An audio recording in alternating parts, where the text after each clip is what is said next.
Good evening all of you. My self doctor Mohsin Meena. तो आज ये आपकी जो क्रिया शरीर की है वो लास्ट डेमो क्लास रहने वाली है। जिन भी स्टूडेंट्स ने अभी तक रजिस्ट्रेशन नहीं किया है तो वो रजिस्ट्रेशन कर सकते हैं। और बहुत सारे स्टूडेंट्स ऐसे होंगे जो लाइव डेमो क्लास नहीं ले पाएंगे, तो वो इस वीडियो को या तो वो यूट्यूब के माध्यम से या टेलीग्राम या इंस्टाग्राम के माध्यम से देखेंगे। तो जिस भी माध्यम से आप देख रहे हो तो उसका एक बार डिस्क्रिप्शन बॉक्स चेक कर लेना, वहां पर आपको बिंग डॉक्टर ऐप का लिंक मिल जाएगा और हमारी टीम के कांटेक्ट नंबर मिल जाएंगे। आप मुझे या शशांक सर को, किसी को भी आप कांटेक्ट करके क्लासेस के बारे में जानकारी ले सकते हो। तो ये तो बात हो गई क्लासेस के बारे में। फिर बात होती है कि हमने डेमो क्लास 1 और डेमो क्लास 2 में आखिरकार हमने पढ़ा क्या। तो सबसे पहले मैं आपको बताता हूँ कि जो शशांक सर थे उन्होंने आपको डेमो क्लास 1 में बेसिक्स पढ़ाया कि क्रिया शरीर को आपको कैसे पढ़ना है, पेपर 1 में क्या है, पेपर 2 में क्या है, और क्रिया शरीर का एग्जैक्टली मीनिंग क्या है, इसमें हम क्या पढ़ेंगे, फिजियोलॉजी, ये सारी चीजें आपको शशांक सर ने बताई। फिर उसके बाद में जो सेकंड लेक्चर था वो क्रिया शरीर के फंक्शंस के बारे में था, बुक्स के बारे में बताया आपको शशांक सर ने। और उसके बाद में आपको मोटिवेट भी किया शशांक सर ने बहुत ज्यादा। हमारी टीम ने सारी चीज अवेलेबल करवाई है आपके लिए। अभी तो सिर्फ और सिर्फ ये डेमो क्लासेस चल रही है। एक बार डेमो क्लास खत्म होने के बाद में जब ऑफिशियल क्लासेस चलेगी उसमें आप देखिएगा। और भी जैसे जैसे क्लासेस आगे बढ़ती जाएगी वैसे वैसे आपको भी बहुत अच्छा लगने लगेगा कि यार ये जो चीज है वो मैंने कॉलेज में पढ़ी थी, जब तो मुझे बिल्कुल भी समझ में नहीं आई थी, लेकिन ये चीज मैंने यहाँ पे पढ़ी है तो मुझे बहुत अच्छे से समझ में आई है। अब बहुत सारे स्टूडेंट्स के मेरे पास कॉल भी आते हैं, वो मुझसे ये कहते हैं कि सर मतलब जैसे कि आपने कोई सा भी कोर्स चालू किया है तो उससे पहले आपने बेसिक्स करवाया है, मतलब किसी भी सब्जेक्ट का चालू करने से पहले। ये बेसिक सिलेबस में तो नहीं है, लेकिन ये जो बेसिक्स है वो हमें बहुत ज्यादा हेल्प कर रहा है। तो वही बात आ जाती है स्टूडेंट्स की, जो बीइंग डॉक्टर है वो अपने नोट्स वगैरह सारी चीजें खुद प्रिपेयर करता है। और ये जो सारी चीजें हैं ये हम खुद अपने हाथों से बनाते हैं, और सारी चीजें हमारी टीम एक एक दो दो बार चेक करती है। और जो स्ट्रक्चर है हमारा पढ़ाने का, चीजों को समझाने का, आपने देखा होगा शशांक सर आपको बहुत अच्छी तरीके से समझाते हैं सारी चीजें, छोटे छोटे वर्ड्स का मीनिंग तक बताते हैं हमारी क्लासेस के अंदर। और ऐसा कोई स्टूडेंट क्लेम नहीं कर सकता कि सर मतलब अगर हम क्वेरीज वगैरह के लिए कॉल करते हैं तो सर वगैरह फोन नहीं उठाते। मैं भी आपका कॉल अटेंड करता हूँ, शशांक सर भी कॉल अटेंड करते हैं, और हमारी टीम भी कॉल अटेंड करती है आपका। तो ये जो फैसिलिटीज आपको अभी मिल रही है ऐसी की ऐसी रहने वाली है, और जो फैकल्टीज है हमारी इतनी अच्छी ये की यही रहने वाली है, चेंजेस कुछ नहीं होने वाले। ये का यही सारा कंटेंट रहेगा शुरुआत से लेके आखिर तक। अब जिस तरीके से हमने शुरुआत के अंदर बेसिक्स करवाया है ना आपको, जैसे कि क्रिया शरीर का करवाया, पदार्थ विज्ञान का करवाया, रचना शरीर का करवाया उनकी डेमो क्लासेस के अंदर, तो इसी तरीके से जब ये कोर्सेज खत्म होंगे तब हम बहुत सारी चीजें लेकर आएंगे। जैसे कि बहुत सारे स्टूडेंट्स का डाउट रहता है कि सर हम एग्जाम में पेपर कैसे लिखें, पेपर को किस तरीके से लिखना होता है, कौन कौन सी चीजें इंपॉर्टेंट हैं, एग्जाम के टाइम पे कैसे पढ़ना होता है, किस चीज को कैसे कवर करें, कैसे क्या करें। सर मुझे गधे वाली मेहनत नहीं करनी, मुझे स्मार्ट वर्क करना है। तो वो स्मार्ट वर्क करने के तरीके, इस तरीके के हम 4-5 सेशंस लेंगे लास्ट में। ये लास्ट में हम क्यों लेंगे, क्योंकि मेरा ऐसा मानना है अगर ये जो सेशंस अगर अभी मैं लिया ना, आपको देखो चीजों के बारे में नॉलेज है नहीं, क्रिया शरीर के अंदर दोष वगैरह के बारे में अगर मैं कुछ बताने लग जाऊं तो आपको नॉलेज है नहीं, वो चीज आपने कभी पढ़ी है नहीं। लेकिन जब आप चीजों को, सारी चीजों को अगर आप पढ़ लोगे, चीजों को पढ़ने के बाद में जब हम वो 4-5 सेशंस लेंगे ना, वो इतने ज्यादा इंपॉर्टेंट रहेंगे, इतने इतने इतने ज्यादा इंपॉर्टेंट रहेंगे। जो सेशंस मैं और शशांक सर दोनों मिलके लेंगे वो सेशंस आपके इतने ज्यादा इंपॉर्टेंट रहेंगे, चाहे से आपने साल भर भी पढ़ाई नहीं करी होगी ना। और हमारे नोट्स और वो 4-5 सेशंस अगर आप अच्छे से देख लेते हो तो आपको फेल एग्जाम में कोई नहीं कर सकता। इस चीज की गारंटी मैं और शशांक सर आपको लिख के दे सकते हैं, मतलब, और हम लिख के दे रहे हैं, मतलब 100% गारंटी देते हैं कि हमारी क्लासेस जो कोई भी देखता है, हमारे नोट्स फॉलो करता है, सारी चीजें फॉलो करता है, मतलब वो कभी भी एग्जाम में फेल नहीं हो सकता। क्योंकि आज तक नहीं हुआ, पिछले साल भी एक स्टूडेंट भी नहीं था ऐसा जो फेल हो गया हो। अब बात ये नहीं आ जाती कि सर हमने कोर्स तो खरीद लिया लेकिन हमने पढ़ाई नहीं करी तो हमारे बैक आ गई, तो वैसा नहीं रहता। मतलब कोर्स परचेज करने के बाद में आपको पढ़ना भी पड़ेगा, मतलब हमारे साथ साथ में।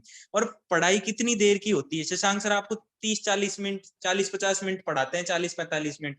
उसमें भी वो आपको मोटिवेट करते हैं, 10-15 मिनट मोटिवेट करते हैं, कुछ पूछते हैं आपसे, कोई डाउट्स हो तो आपका वो क्लियर करते हैं, और पढ़ाते तो वो बस 20-25 मिनट की है। तो 20-25 मिनट की तो बात रहती है हर एक सब्जेक्ट के अंदर डेली। और शशांक सर ने जैसे कि कल आपको एग्जांपल दिया था कि आपको पैसेंजर गाड़ी के अंदर बैठना है या एक्सप्रेस गाड़ी में बैठना है, तो वो आपके ऊपर डिपेंड करता है कि आपको कौन सी गाड़ी के अंदर बैठना है। अब कल मेरे पास 1-2 स्टूडेंट्स के कॉल भी आए थे, वो मुझसे कह रहे थे कि सर मेरे से उस कोचिंग वाले ने, नाम नहीं लूंगा मैं, सर मेरे से उस कोचिंग वाले ने 1800 रुपए, 2000 रुपए ये ले लिए और मेरे साथ फ्रॉड कर दिया। पिछले साल का ही जो कोर्स था, जो रिकॉर्डेड लेक्चर थे, वो दे दिए मुझे, और सर मुझे अब कुछ समझ में भी नहीं आ रहा। तो देखो स्टूडेंट्स, इसमें हम कर तो कुछ नहीं सकते, आपका मोटिव रहता है, आपका ये फर्ज है कि जो लोग इन चीजों के बारे में नहीं जानते हैं उन चीजों को अवेयर करें और उन्हें बताएं, मतलब कि एक एक कोर्स के लिए 4-4 5-5 हजार रुपए देने से अच्छा है कि जो बीइंग डॉक्टर है वो सबसे best quality of education provide करती है आयुर्वेदा के अंदर, बीएमएस के अंदर, और सबसे लोवेस्ट प्राइस में देते हैं हम लोग सारी एजुकेशन वगैरह। तो यहाँ इन हमारे ऐप के बारे में, हमारी चीजों के बारे में, हमारे कंटेंट के बारे में बताएं। और आपको तो जैसा कि पता है, जो स्टूडेंट एक बार हमें देखकर चला जाता है उसे हमारी क्लासेस ऑब्वियसली सी पसंद आती है।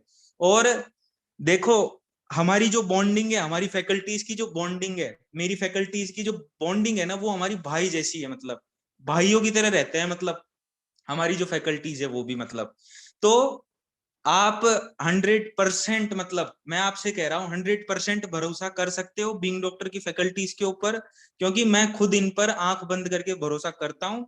और ये जो आपको पढ़ाएंगे ये सबसे बेस्ट पढ़ाएंगे और सबसे अच्छा पढ़ाएंगे। तो गाइज, अब टाइम को मैं ज्यादा नहीं लूंगा क्योंकि आज ये लास्ट डेमो क्लास रहने वाली है आपकी। तो शशांक सर इसके आगे का जो लेक्चर है वो आपका कवर करेंगे। Thank you.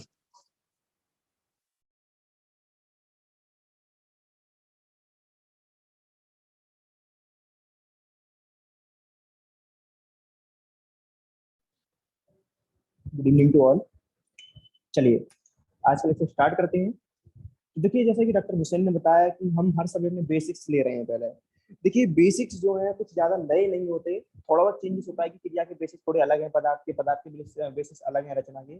सब में बेसिक्स लगभग सेम रहते हैं, सब में बेसिक्स सेम रहते हैं लगभग। लेकिन फिर भी बेसिक्स पढ़ाने में हम इतनी मेहनत, इतनी एनर्जी और इतना मोटिव, इतना प्रायोरिटी क्यों रखते हैं?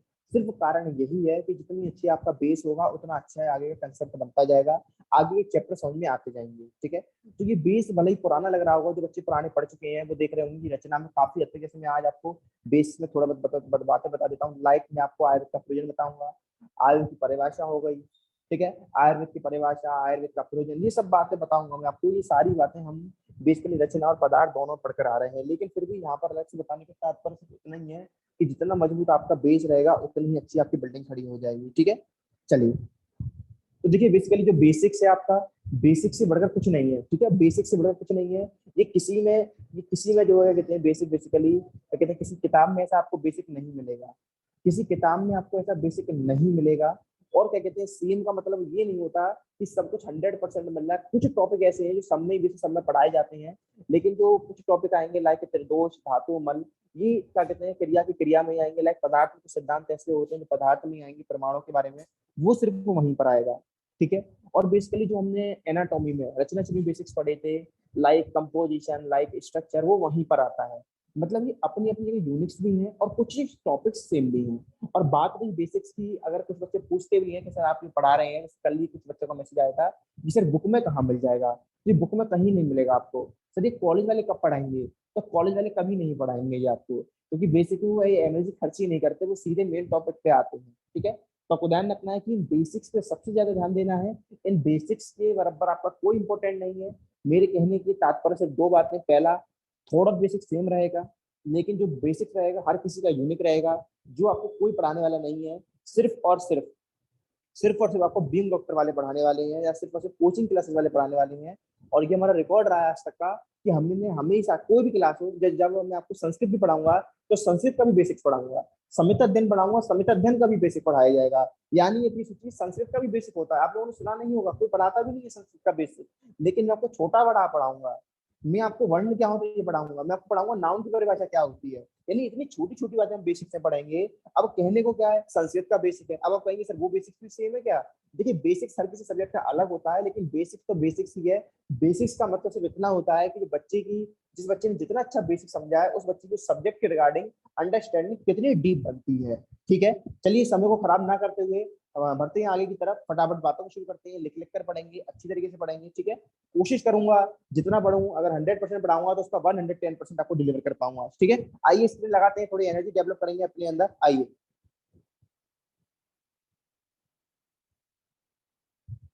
चलिए स्टार्ट करते हैं फटाफट।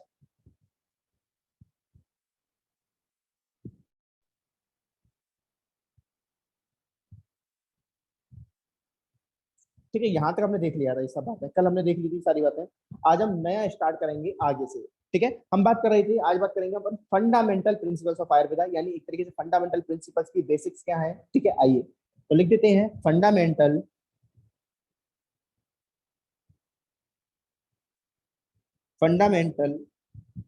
प्रिंसिपल्स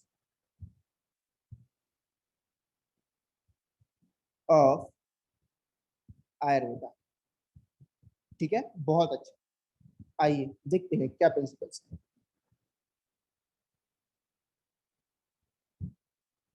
तो सबसे पहले तो इसको इंपॉर्टेंट मार्क करेंगे, इंपॉर्टेंट क्यों मार्क करेंगे, यही आपका बेसिक्स है, बेसिक्स। अब देखिए पहला टॉपिक अपन बात करेंगे आयुर्वेद के बारे में। आयुर्वेद के बारे में, आयुर्वेद है क्या, यानी एक तरीके से etymology of the world Ayurveda, etymology of the world Ayurveda. तो हेडिंग डालते हैं फर्स्ट,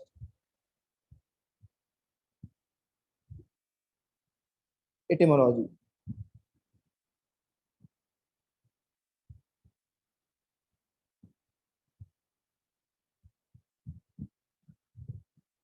इटिमोलॉजी,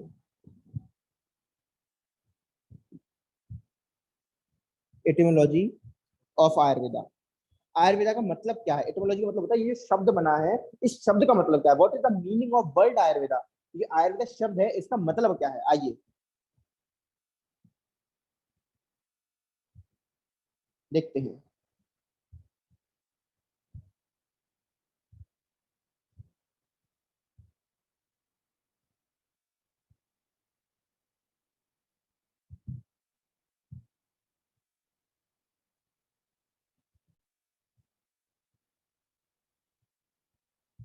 ठीक है, जैसे आपको दिख रहा होगा आयुर्वेदा का मीनिंग, जो आयुर्वेदा होता है दो शब्दों से मिलकर बना है।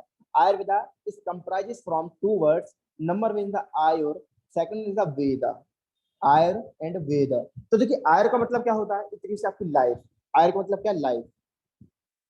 लाइफ मतलब the time period from your birth to death, यानी आपके जीवन से लेके आपके मरण तक का जो समय होता है, उसको अपन क्या बोलते हैं, आयु बोलते हैं, लाइफ बोलते हैं। वेद का मतलब होता है ज्ञान, ज्ञान, नॉलेज, जानकारी।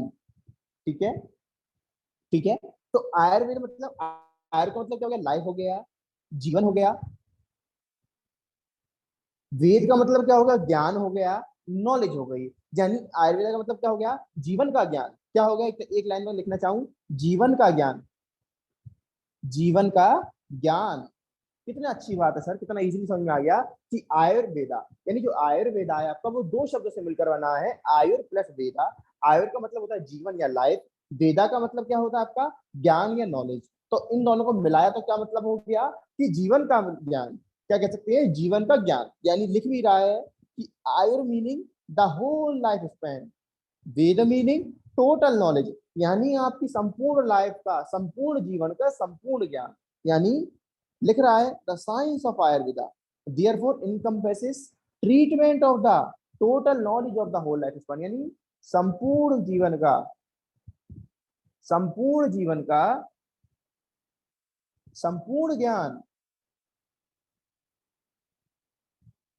ये लिख सकते हैं, आगे भी लिख सकते हैं, इंग्लिश में भी लिख सकते हैं, इंग्लिश मेरी कमजोर नहीं है।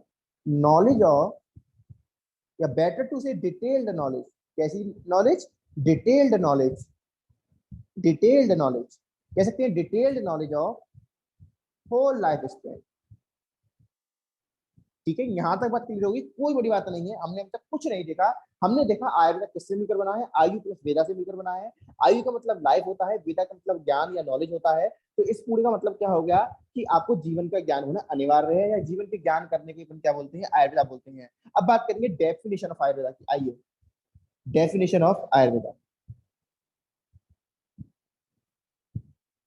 Definition of Ayurveda.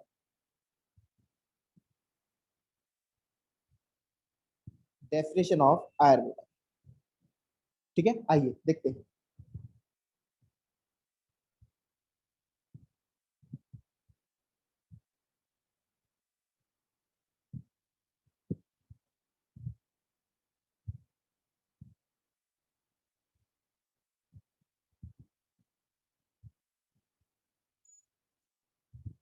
ठीक है, अब आपको दिख रहा होगा। देखिए इसमें दोनों बातें लिख रही हैं। एक तो ऊपर शॉर्ट वाली डेफिनेशन जो आयुर्वेदा की एटिमोलॉजी है वो भी यहाँ पर लिख रही है, आपको दिख रही होगी। आयु और वेद, ठीक है, ये भी आपको दिख रही होगी।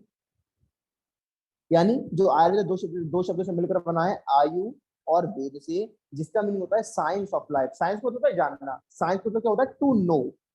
To know. हम लोग साइंस क्यों पढ़ते हैं, जानने के लिए।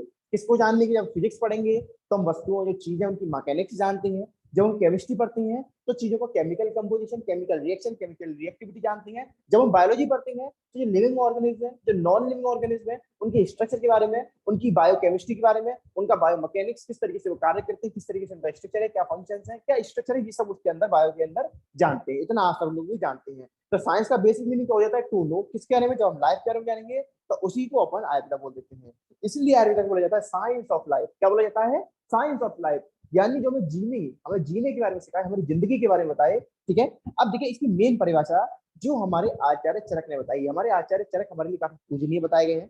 क्या कहते हैं, वो कहते हैं हिता अहितम, हिता अहितम सुखम दुखम आयुष हिता अहितम माम च तच्च यत्रोक्तम आयुर्वेद उच्यते। चरक सूत्र 1/41 का रेफरेंस लिखना मैं आपको बता देता हूँ, आज सिखा दूंगा ये। आप सब लोग भी लिख सकते हैं आज से। देखिए, आपको अगर इतना याद हो जाए तो बहुत है। ये चरक संहिता के सूत्र संग श्लोक है। अगर आपको ये याद नहीं हो रहा तो कोई दिक्कत नहीं है, पहले इसको डिकोड करना बता देते हैं। डिकोड करना, देखिए आप इसको डिकोड कैसे करेंगे। देखिए सबसे पहले चा, चा का मतलब होता है चरक संहिता। क्या मतलब होता है चा का, चरक संहिता। चरक संहिता, ये आपको इतनी छोटी बात कॉलेज वाले नहीं बताएंगे, इसलिए ध्यान से सुनिएगा यहाँ पर। चरक संहिता। सु का मतलब होता है सूत्र स्थान। इसमें जो पहली numerical value, first numerical value, इसका मतलब क्या होता है, चैप्टर नंबर या अध्याय नंबर। चैप्टर नंबर या अध्याय संख्या, चैप्टर नंबर। ठीक है, चैप्टर नंबर। और ये जो नंबर है लास्ट वाला सेकंड न्यूमेरिकल नंबर, इसको अपन बोलते हैं श्लोक नंबर। यानी अगर आपको श्लोक तक पहुंचना है तो क्या करेंगे, सबसे पहले आप लोग चरक संहिता की किताब खोलेंगे। ठीक है, क्या करेंगे आप लोग, चरक संहिता की किताब खोलेंगे। चरक संहिता की किताब खोलेंगे, फिर आप कहां पर जाएंगे, सूत्र स्थान में जाएंगे। कहाँ जाएंगे, सूत्र स्थान में जाएंगे। सूत्र स्थान के बाद आप चैप्टर 1 में जाएंगे। ठीक है, सूत्र स्थान के बाद आप लोग चैप्टर 1 में जाएंगे। ठीक है, क्या करेंगे, चैप्टर 1 में आप लोग जाएंगे। ठीक है, चलिए तो क्या करेंगे, अगर आपको पहुंचना है तो चार से चरक संहिता, सूत्र, सूत्र स्थान 1/41, 1 चैप्टर नंबर 1, अध्याय, श्लोक नंबर ध्यान रखेंगे, लास्ट में जो सेकंड न्यूमेरिकल वैल्यू श्लोक नंबर है। तो इस तरीके से रेफरेंस बनाया जाता है। अगर मैं आप लोगों से एक रेफरेंस और बनवाना चाहूँ तो क्या लिखेंगे अपन, जैसे मैंने लिखा,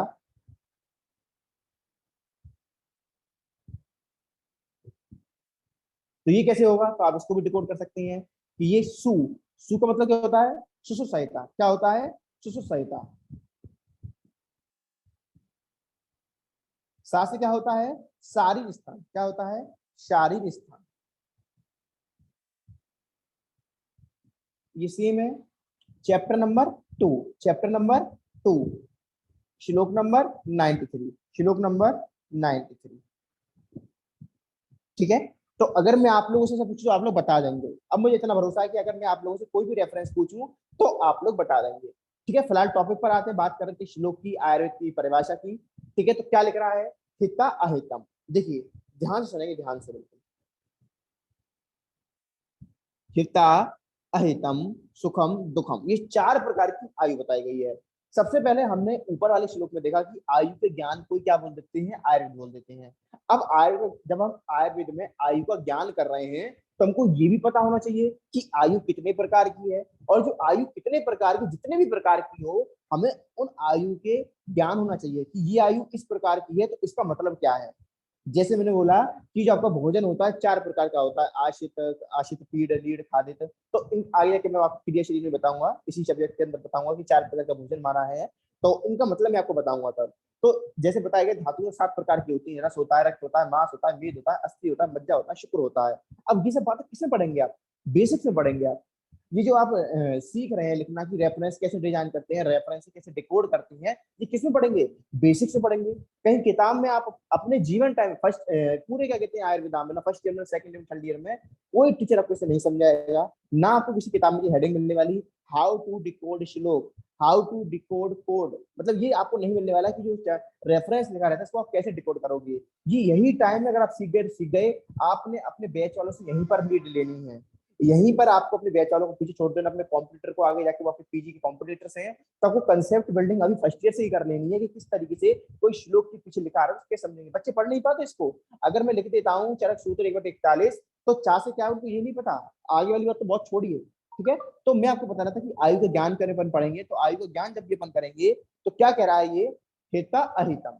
तो ये नाम छुपे हुए हैं श्लोक के अंदर। हितम यानी पहली आयु लिख दी हितायु, अहितम दूसरी आयु लिख दी अहित आयु, सुखम तीसरी आयु लिख दी सुख आयु, चौथा दुखम चौथी आयु लिख दी दुख आयु। ये 4 प्रकार की आयु बोलती है ना श्लोक, श्लोक में श्लोक ऐसे आएंगे, अगर आपने श्लोक तोड़ लिए तो आप उनके अंदर का मीनिंग आराम से निकाल ले जाएंगे, और आपको और याद नहीं करनी पड़ेगी, क्योंकि श्लोक याद तो करना ही है। ये वाला श्लोक, अब तक मैंने आपको 2 श्लोक बताए हैं बेसिकली, ये वाला बहुत से लोग श्लोक ही मानते हैं, आयुर्वेदा आयुर्वेदा, ठीक है, आयुष वेदा आयुर्वेदा। ठीक है, अभी मैं क्या कहते हैं इसको बता, इसको श्लोक ही लिख देते हैं बहुत से लोग, आयुर्वेद आयुर्वेदा। कोई दिक्कत नहीं है, अभी आपको लिखकर याद करा दूंगा। फिलहाल बात करें इस वाले श्लोक की जो हमारा चल रहा है, इसको आप याद कर लेंगे MTR, मुझे टू रट, मुझे टू रट, इसको आपको याद करना पड़ेगा, कोई ऑप्शन नहीं है। एक श्लोक डेली दूंगा, एक या 2 श्लोक डेली दूंगा, याद करना पड़ेगा आपको। लिख रहा है हिता अहितम सुखम दुखम, ये 4 प्रकार की आयु हो गई। आयुष तस्य, तो ये क्या है, आयु है 4 प्रकार की। हिता अहितम, इन आयु के हित अहित यानी इनके अच्छे बुरे के बारे में। मांच जिसमें पढ़ते हैं मांच तस्त, उसको यत्रोक्तम आयुर्वेद उच्चते, उसको आयुर्वेद बोला जाता है। यानी हित आयु, अहित आयु, सुख आयु, दुख आयु, इन 4 प्रकार की आयु के अच्छी और बुरे, हित और अहित जिस शास्त्र में पढ़ते हैं उसी को अपन क्या बोलते हैं, आयुर्वेद बोलते हैं। तो लिख भी रहा है, इस 4 को मैं बताऊंगा, कोई दिक्कत नहीं, 4 को एक एक करके मैं आपको एक्सप्लेन करूंगा, दिक्कत मत लीजिएगा। बात करेंगे हितायु, हितायु क्या होती है। लिख रहा है जो जीवन के अनुकूल हो, मतलब सूटेबल हो, सूटेबल, अनुकूल मतलब सूटेबल। तो प्रतिकूल मतलब क्या हो जाएगा, जब सूट ना कर रही हो, तो हितायु के अपन क्या बोलते हैं, बेनिफिशियल, बेनिफिशियल बोल लीजिए, एडवांटेजेस बोल लीजिए। ठीक है, बात एक ही, अभी मैं आपको इनको एक्सप्लेन कर दूंगा विद एग्जांपल, क्लियर हो जाएगी, क्लियर हो जाएंगे आपको, बिल्कुल मत घबराइएगा आप लोग।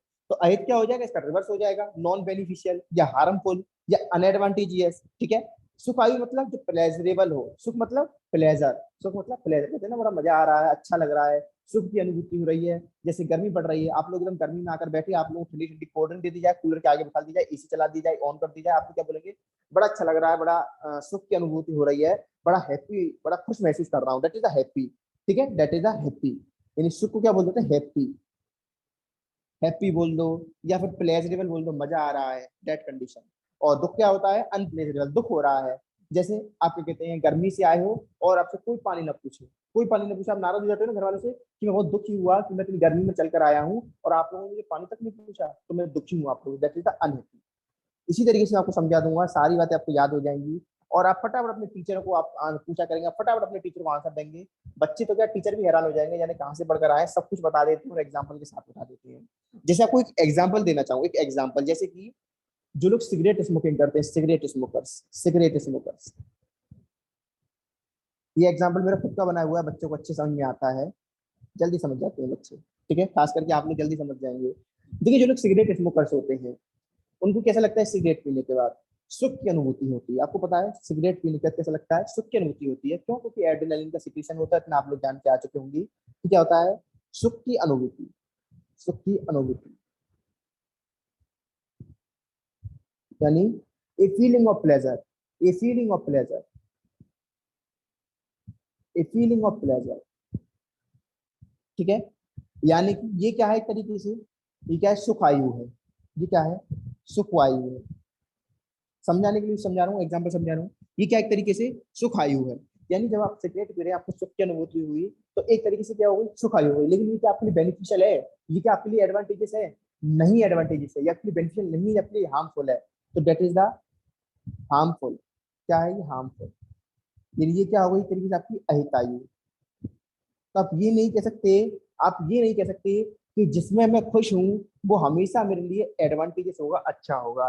तो ये बात आप भी जानते हैं, मतलब कितना कोरिलेट करके गया है। अगर आप चीजों को समझना चाहें तो इतनी अच्छी तरीके से समझ सकते हैं कि जरूरी नहीं कि जो सुख आयु है वो हितायु हो। यानी आप इतना तो जान गए होंगे, एटलीस्ट इतना जान गए होंगे, अगर एक छोटा 8th क्लास का बच्चा होता है वो नाम से इतना बता देता कि सर इसमें से अगर बोलूं 4 नामों से कौन कौन से नाम अच्छे हैं, कौन कौन से नाम बुरे हैं, तो नाम से आपको पता पड़ रहा होगा। जब मैंने इंग्लिश में लिख दी कि एक तो हितायु अच्छा है, एक तो हितायु जो है अच्छा है, जो आपका हितायु है कैसा है, अच्छा है। ठीक है, आपका हितायु एक तो अच्छा है, दूसरा आपका सुखायु अच्छा है। तो ध्यान रखेंगे, एक तो आपका हितायु अच्छा है, एक सुखायु अच्छा है। तो आपके माइंड में ये बात आई कि सर जब हम पढ़ रहे हैं तो हमने देखा एक तो हितायु अच्छा है और एक सुखायु अच्छा है, यानी ये दोनों बहुत अच्छे हैं। जब ये दोनों बहुत अच्छे हैं तो ये आपस में दोस्त होने चाहिए। यानी मैं बोल रहा हूँ कि मैंने बोला कि ये दोनों मुझे पसंद आ रहे हैं, ये दोनों मुझे पसंद आ रहे हैं, मैं बोल रहा हूँ ये दोनों अच्छे हैं, दोनों मेरे पास होने चाहिए। तो इसका मतलब ये नहीं है कि अगर ये दोनों मुझे पसंद है तो ये दोनों आपस में एक दूसरे कोरिलेट होंगे। मतलब मैं ये नहीं बोल सकता कि जो हित आयु है वो सुख आयु भी होगी, ये जो सुख आयु है वो हित आयु भी होगी। बहुत से बच्चे ये कंफ्यूजन निकाल लेते हैं फर्स्ट ईयर में, क्योंकि ऐसा कॉलेज वाले बताते नहीं है, ना टीचर इतना एक्सप्लेन करता। क्यों, क्योंकि उनको तो बस इतना बताना होता है कि हितायु क्या है, अहितायु क्या है, सुखायु क्या है, दुखायु क्या है। उनको ये नहीं बताना कि हितायु और अहितायु के बीच में रिलेशन क्या है, हितायु और सुखायु के बीच में रिलेशन क्या है, दुखायु और अहितायु के बीच में क्या रिलेशन है। तो आपने आज क्या कंक्लूजन निकाला, मैंने ये देखा कि जब भी आप सिगरेट स्मोकिंग करते हो तो आपको सुख की अनुभूति होती है, आपको फीलिंग ऑफ प्लेजरनेस आती है, आपको मजा आता है, आप कहते हैं मजा आ गया, आपको जो मेरे सत्ता मारा है, मजा आ गया। लेकिन इससे आपने देखा कि जब आपको सुख की अनुभूति, आपने बोल दिया सुख आयु है। जब ये सुख आयु है तो आप इस कंक्लूजन पे पहुंच गए कि जब भी मुझे अच्छा लगेगा मैं बोल दूंगा सुख आयु है, और सुख आयु है तो हितायु भी होगी, ऐसा नहीं है। क्यों, क्योंकि सिगरेट पीना आपके लिए सुखायु हो सकती है, आपको एक सुख की अनुभूति, एक फीलिंग ऑफ प्लेजर दे सकती है, लेकिन आपके लॉन्ग टर्म में वो आपके लिए अच्छी नहीं होगी। वो आपको प्लेजर भले ही दे रही है लेकिन वो आपको नुकसान पहुंचा रही है, वो आपको डैमेज दे रही है, वो आपके लिए अहितकर है। तो यानी हमसे क्या कंक्लूजन निकाला, पहले कंक्लूजन की बात कर रहा हूँ, डेफिनेशन की बात बाद में करेंगे अपन। पहले कंक्लूजन, कंक्लूजन क्या निकाला, कंक्लूजन, कंक्लूजन क्या निकाला हमने, हमने कंक्लूजन क्या निकाला, कंक्लूजन को लिखते हैं। तो कंक्लूजन निकाला, सुख आयु मीन्स, सुख आयु means feeling of pleasure, but it doesn't indicates, doesn't indicates that Sukhayu is Hitayu। मतलब सुखायु इज हितायु, मतलब कह सकते हैं in some cases, in some cases sukhayu is ahitayu. ठीक है, यहां तक पॉइंट क्लियर होगा आप इसको अंडरस्टैंड करेंगे इस सिगरेट वाले एग्जांपल से। ठीक है, इससे आप समझेंगे इसको। और एक एग्जांपल और देखते हैं, वाइस वर्सा। एक एग्जांपल और देखते हैं, ये देखिए ये वाला एग्जांपल देखेंगे मजा आ जाएगा। जैसे कि एक एग्जांपल देखते हैं, सुबह उठना, सुबह उठना, सुबह अर्ली इन द मॉर्निंग। आप लोग कोई नहीं उठेंगे, बड़े आलसी लोग हैं आप लोग। ठीक है, क्लास में बहुत कम लोग आ रहे हैं आप में से, कितने आलसी लोग हो आप, क्लास में पढ़ाई का मन ही नहीं, गर्मी पड़ रही है तो क्या वो पढ़ना चाहिए। ठीक है, बहुत से लोग को ये बहाने हैं कि सर अभी गर्मी की छुट्टी चल रही है इसलिए हम क्लास नहीं ले रहे, इसलिए हम रजिस्ट्रेशन नहीं कर रहे, हम 2 महीने रजिस्ट्रेशन करेंगे। 2 महीने में ये सोचिए आप कंप्यूटर कहाँ से कहाँ पहुंच जाएंगे, कहाँ से कहाँ पहुंच जाएंगे। जब मैं फर्स्ट ईयर में था तब इस यकीन नहीं मानेंगे, झूठ नहीं बोल रहा, आप लोगों को यकीन नहीं होगा, मैंने पीजी क्लासेस का सब्सक्रिप्शन ले लिया था।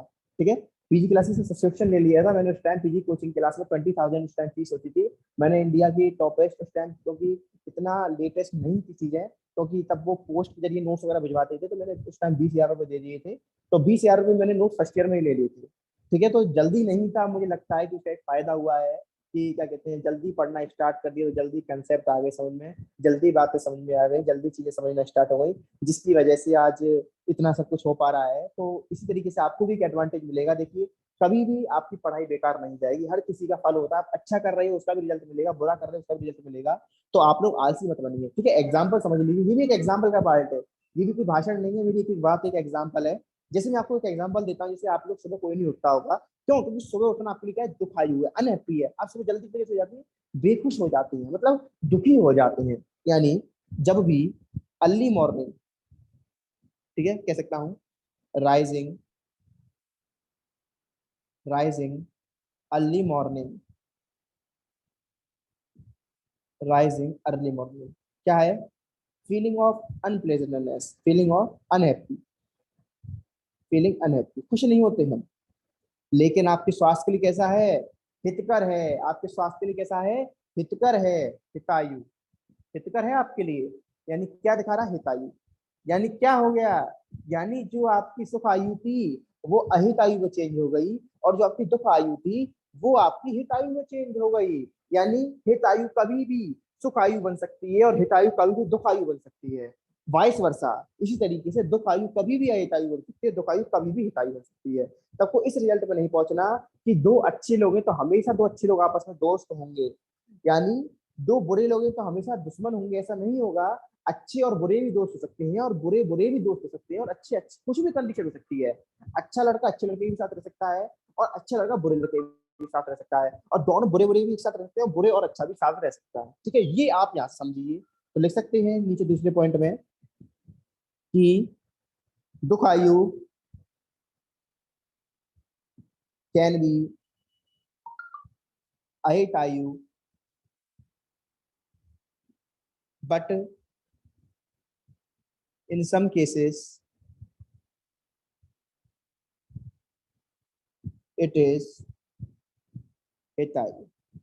ठीक है सर, हमने इतना एग्जांपल से क्लियर हो गया, हमें एक बेसिक बेसिक आइडिया आप लोगों ने बता दिया। अब आप मुझे थोड़ा सा और बता दीजिए, अब आप मुझे इन चारों की करके डेफिनेशन और बता दीजिए, डेफिनेशन और बता दीजिए तो मुझे मजा आ जाएगा। ठीक है, तो एक बार सबसे पहले आप ऊपर आएंगे, इस चार्ट में आएंगे। इस चार्ट बड़ा काम का लगा मुझे, अच्छा बड़ा अच्छा लगा ये चार्ट। ठीक है, आपको भी अच्छा लगा वो चार्ट कि एक चार्ट के अंदर कितनी नॉलेज है।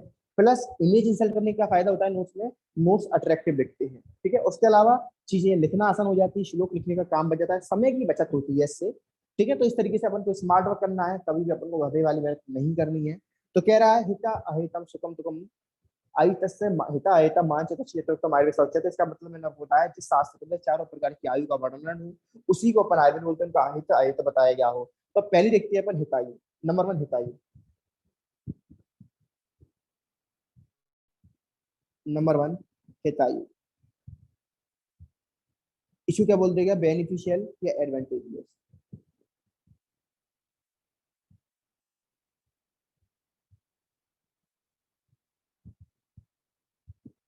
ठीक है, लिखते हैं पहला पॉइंट। तो किसकी आयु हितायु बोली जाएगी? तो जो मनुष्य सत्यवादी हो, मतलब जो मनुष्य हमेशा सत्य बोलता हो, यानी ट्रूथेबल पर्सन, ट्रूथेबल,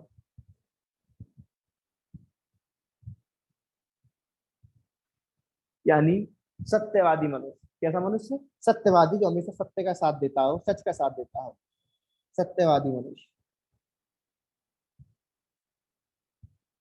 ठीक है, नंबर टू, जो दान धर्म करता हो, जो दान धर्म करता हो मतलब गरीबों को कहते हैं खाना, रुपया, पैसा, कपड़े वपड़े बांटता रहता हो, धर्म करता हो, धर्म का साथ देता हो। जो राइट माता का डॉक्टर है तो चिकित्सा करता हो, अगर टीचर है तो अपने स्टूडेंट का ज्ञान वर्धन करता हो, अगर मेंटर है तो जो उनके कहते हैं स्टूडेंट्स हैं उनको मतलब सही रास्ता दिखाता हो, मतलब जो भी उसका काम है उसको अपने पूर्ण क्या कहते हैं पूरे शुद्ध अंतःकरण के साथ करता हो। तो कह सकते हैं जो दान धर्म करता हो। आगे देखते हैं, जो शांति प्रिय हो, मतलब जिसको नॉन वायलेंस पसंद हो, लड़ाई झगड़ा ना करता हो।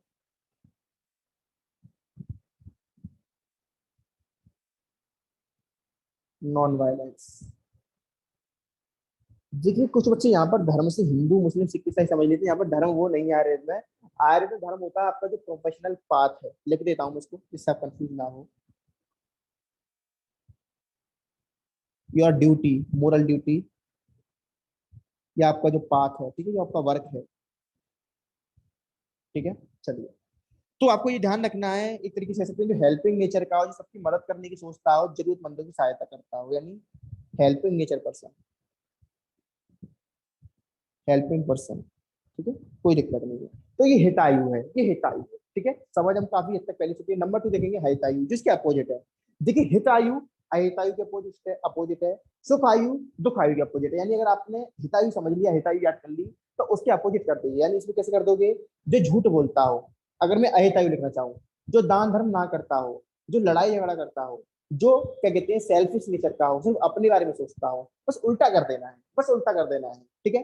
तो बस थोड़ा कॉमन सेंस लगाइएगा, मेरी बातों को ध्यान सुनिएगा, मेरे लेक्चर को देखना है डेली। सब बच्चे, कोई भी, मैं आपको स्ट्रिक्टली बोल दे रहा हूँ, इस बात में बहुत स्ट्रिक्ट हूँ कि आप लोग को मेरी क्लास भी अटेंड करनी है। और हाँ, रिकॉर्डिंग इतनी फैसिलिटी जो मिल रही है, हमारा जो मेनली सारा खर्चा होता है, मतलब जो भी हमारी सबसे ज्यादा मेहनत लगती है रिकॉर्डिंग पर, ठीक है। रिकॉर्डिंग को सेव करना, रिकॉर्डिंग करना, देखिए सबसे पहले तो पढ़ाना, पढ़ाने उसको रिकॉर्ड करना, रिकॉर्ड के बाद बहुत मेहनत लगती है रिकॉर्डिंग को अपलोड करने में, डाउनलोड करने में, उसको एडिट करने में, सब चीज करने में बड़ी मेहनत लगती है उसको।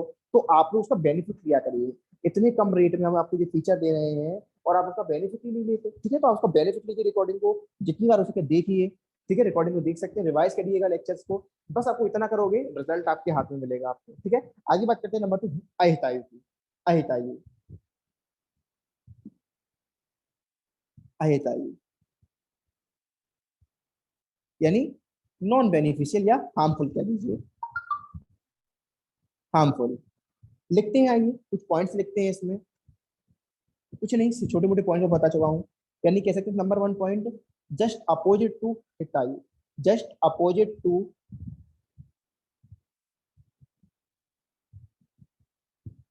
हितायु।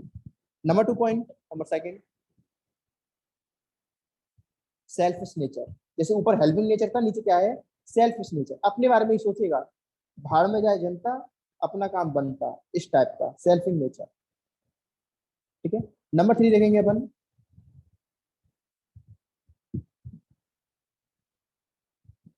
सुखायु यानी प्लेजरेबल।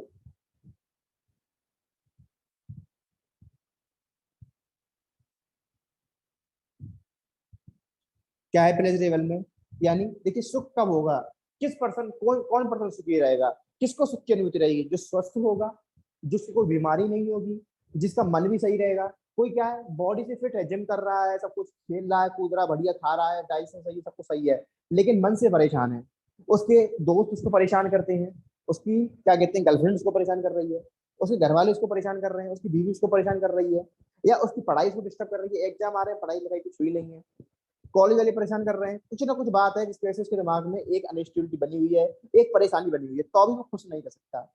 तो खुश होने के लिए क्या जरूरी है, आपका शरीर स्वस्थ हो। ये नहीं कि आपको उल्टी लगी पड़ी है, दे उल्टी उल्टी को उल्टी कर रहे हो तो भी परेशान हो। ये नहीं कि आप मानसिक तौर पर परेशान हो, ठीक है, ये भी नहीं होना चाहिए। दूसरा, अगली बात, अगली बात क्या, आपके पास रुपया पैसा होना चाहिए। हमारे आचार्य चरक ने तो ये भी कहा है कि आपकी इतनी बड़ी जिंदगी, हाथी जैसी जिंदगी है, और आपके पास खर्च करने के लिए पैसा नहीं है, इससे बड़ा, इससे बड़ा पाप और कोई नहीं है। जैसे ही कहा है, गरीब पैदा होना क्या कहते हैं पाप की बात नहीं है, गलत बात नहीं है, लेकिन अगर आप क्या कहते हैं गरीब मर रहे हैं, तो वो गलत बात है, तो वो गलत बात है। तो आपको ध्यान रखना है, क्या कहते हैं कि कभी भी, कभी भी कि कहते हैं सुख आयु के लिए अगर पॉइंट आ जाए, तो बेसिक पॉइंट आपको कॉमन सेंस लिख देने हैं कि कौन सुखी रह सकता है। पहला, जो फिजिकली फिट हो, जो मेंटली फिट हो, जिसके पास रुपया पैसा हो, जिसके पास नॉलेज हो, ज्ञान हो, ठीक है। अगर ज्ञान नहीं हो तो कोई उसको बेवकूफ बना देगा, अगर आपके पास नॉलेज नहीं होगी, करते हैं लोग फ्रॉड, फ्रॉड करते नहीं है, फोन पे बोल पैसे मंगा लेते हैं। यानी अगर आपके पास ज्ञान नहीं है, अकल नहीं है, बुद्धि नहीं है, तो भी लोग आपको नुकसान पहुंचाएंगे, बेवकूफ बनाएंगे, और आपसे पैसे हटेंगे, या आपकी कोई चीजों को नुकसान पहुंचाएंगे, ठीक है। चलिए, उसके अलावा और क्या होना चाहिए, दूसरा, आप जवान होने चाहिए। अगर बूढ़े हो गए आप, तो क्या मजे हैं जिंदगी के, चल पाएंगे नहीं, साथ है नहीं, कुछ खा पाएंगे नहीं, कितनी तकलीफ बढ़ जाएंगी। तो ये सब बेसिक पॉइंट है, कॉमन सेंस के पॉइंट है, आइए समझ लिए हैं, लिख लेते हैं। Number 1, physically and mentally fit होने चाहिए, physically as well as mentally fit, as well as mentally fit. अगला पॉइंट, नॉलेज, ज्ञान होना चाहिए भैया, बिना पढ़ाई लिखाई कुछ नहीं है आजकल, ज्ञान होना चाहिए। अगला, मनी, मनी, क्या बात है, क्या चीज है पैसा, पैसा, पैसा होना चाहिए। तीसरा, जवान होने चाहिए, जवान, ठीक है, यंग होने चाहिए आप, दिखने चाहिए कुछ बात है, ठीक है, यंग होने चाहिए आप, ठीक है। और उसके अलावा ताकतवर, ताकतवर होने चाहिए, लिख सकते हैं इसी में, पावरफुल, ताकतवर, ठीक है। तो ये सब आप ध्यान रखोगे। अगला इसके अपोजिट लिख दो, दुखायु, जिसका शरीर कमजोर हो गया हो, जो बूढ़ा हो गया हो, जिसके पास ज्ञान ना हो, जिसके पास धन ना हो, जो क्या कहते हैं बीमारी से ग्रस्त हो, जो मेंटली परेशान हो, मेंटली टॉर्चर हो, तो वो किस में आ जाएगा, दुखायु में आ जाएगा। तो लिख देते हैं fourth one is the last one but is the important one, that is the dukhayu.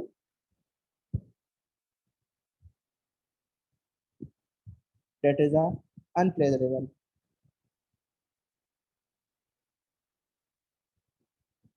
अनप्लेजरेबल क्या लिख सकते हैं अनप्लेजरेबल में, लिख सकते हैं मेंटली,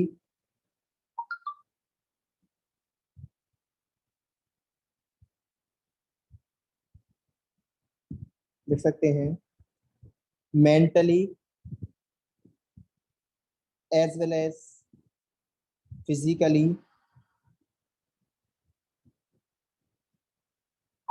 इल, ठीक है, इल हो। दूसरा उसके अलावा अपोजिट टू सुखायु, ठीक है। चलिए, ये हमारी परिभाषा होंगी, ये सारी बात हमारी हो चुकी है। कल की क्लास में हम इनको रिवाइज करेंगे, रिवाइज से आगे बढ़ेंगे। आज का लेक्चर बहुत लंबा हो गया, तो ज्यादा लंबा करना नहीं चाह रहा, कुछ ज्यादा नहीं बताया, बस मैंने आपको आयरत की परिभाषा बताई है। कल रिवीजन करेंगे, रिवीजन खत्म करेंगे इनको, ठीक है। चलिए आइए चैट सेक्शन में बताइए, सब बच्चों को समझ में आए, यस और नो, जल्दी बताइए।